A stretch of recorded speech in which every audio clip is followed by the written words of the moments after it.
Have you ever had that feeling, that knot in your stomach when you see a certain person or group of people? You know, that feeling of being a target. Most of us have at some point in our lives, and I'm no different. Today I want to talk to you and take you back with me to look at bullying. Not through the objective eyes necessarily of an adult, but through the emotional and sometimes confusing perspective and eyes of a child. And to find maybe a powerful lesson hidden within there. Now, I grew up in a small town. It was the kind of place where everyone knew everyone, and they, most of the time, were related, but not always. And it didn't make you immune to that type of behavior. I seemed, however, for whatever reason, in my mind, and this could be my perspective, to make a pretty good target. Or at least, that's how I felt. Older kids would call me names I'd never even heard before. I didn't understand what they meant. I didn't understand what they were trying to convey, but I understood the feeling behind them. And it showed me that cruelty wasn't in the definition of the word, but in the energy and the way they treated me. This energy is important because we'll come back to it and talk about it just a little bit. Now, bless my mother's heart. She tried everything. Keep a low profile, Aaron, she'd say. Basically, be a wallflower and to not draw attention. Try making friends with them. I tried that. They weren't interested in being my friend. It never worked. They were interested in a reaction. Not only from me, but from those around them. And the joke or the laughs they could get at my expense. So the final plan became avoidance. Stay away from them. Stay away from at recess, on the bus, anywhere an encounter might happen. And for the most part, it kind of worked. Of course, I'd watch movies like The Karate Kid, and I'd fantasize about a perfectly placed kick, which would solve all our problems. But I quickly learned there was a huge difference between Hollywood fantasy and a real schoolyard, where there are no directors to yell cut, and bullies do not extend mercy. So my avoidance led me to somewhere else. It led me to solitude. It led me to become a solitary kid. I spent hours alone in the canyons and the timber of our little farm. Out there in those canyons and timber, there were no bullies. I could hike, I could climb without criticism, without being called a name, or without fear of being assaulted in some way. I could be myself without fear of some random pointless retribution. The oak brush and the cedar trees, they never had an ill word toward me, and I found peace in that silence, in that wilderness. That peace ties back to that energy we talked about at the beginning. It took me years to understand that what was really happening, that this bullying wasn't a reflection of who I was.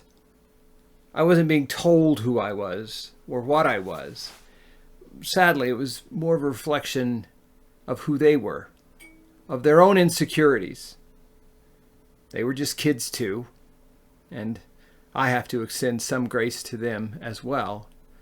And while they did what they did was wrong, the most powerful thing I could do about changing them, it was protecting my own mental and my own emotional health. I could not change them. I couldn't affect how they behaved. And I learned 3 things that actually worked. 1, talking about it with a trusted adult or friend is crucial. Letting people know how you're feeling. Letting people understand that, hey, this makes me feel pretty bad today. 2, fists and fighting rarely, if ever, solve the real problem. And in this case, it would have been difficult anyway. They were so much older and bigger and tougher. And 3, finding a peace with who I was. That did more to empower me and give me that energy than anything Mr. Miyagi could have ever taught me. This is where the real lesson is. When you cross paths with people like this, you have to remember who you are inside. And you have to remember the people who love you. Your parents, your siblings, your true friends. They're your mirror. They show you the best parts of yourself. That's what you hang on to. You realize that one person's opinion, or even a group of people's opinion, does not define you. There's an ancient concept in a text called the Kabbalion. It's called the principle of polarity. This is that energy we spoke about earlier in this video. This principle states that things that seem to be opposite, like love and hate, aren't 2 separate things, but they are on the ends of the same continuum, differing only in degree, or what you might call mental vibration. Now, this doesn't mean that my bullies secretly loved me or that I loved them. Not at all. It means that the energy of that strong emotion could be transformed. I had the power to take the mental vibration of hate and consciously shift it along the spectrum towards love, towards acceptance, towards joy and happiness. And I realize now that that's exactly what I was doing even without knowing it.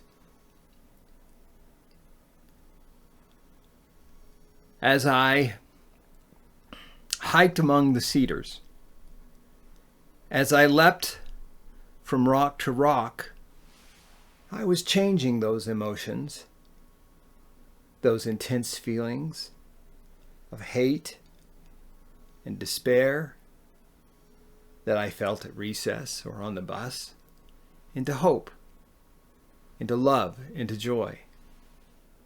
Not love for my bullies, but love for the world, for my life, for myself, for who I was. I was traveling along that continuum.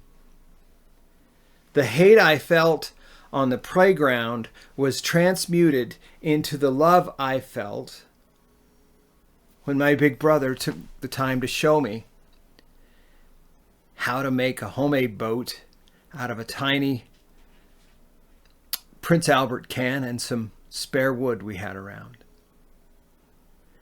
So here's the lesson. You can't always control the people or the circumstances around you. There will always sadly be bullies, critics, and negativity in this world. But you have a sanctuary. And it isn't just a place like a canyon or a forest. It's inside you. You have the profound alchemical power to take the ugliest of emotions the world throws at you and transmute and transform them. To take the lead, to take the lead, of hate and turn it into the gold of love and hope and peace. Your inner world is yours to command. Protect it. Nurture it. And know that your worth is not determined by the opinions of others, but by the strength and the love you cultivate within.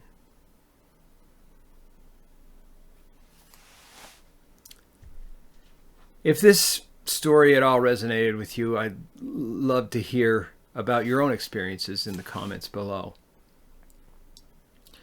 How have you found your own pace, your own place of peace and transmutation? Thanks so much for watching and joining me on this journey of self-discovery and self-understanding that I'm on. If you can, give this like and subscribe for more reflections like this. Thank you. Be well and have a beautiful day.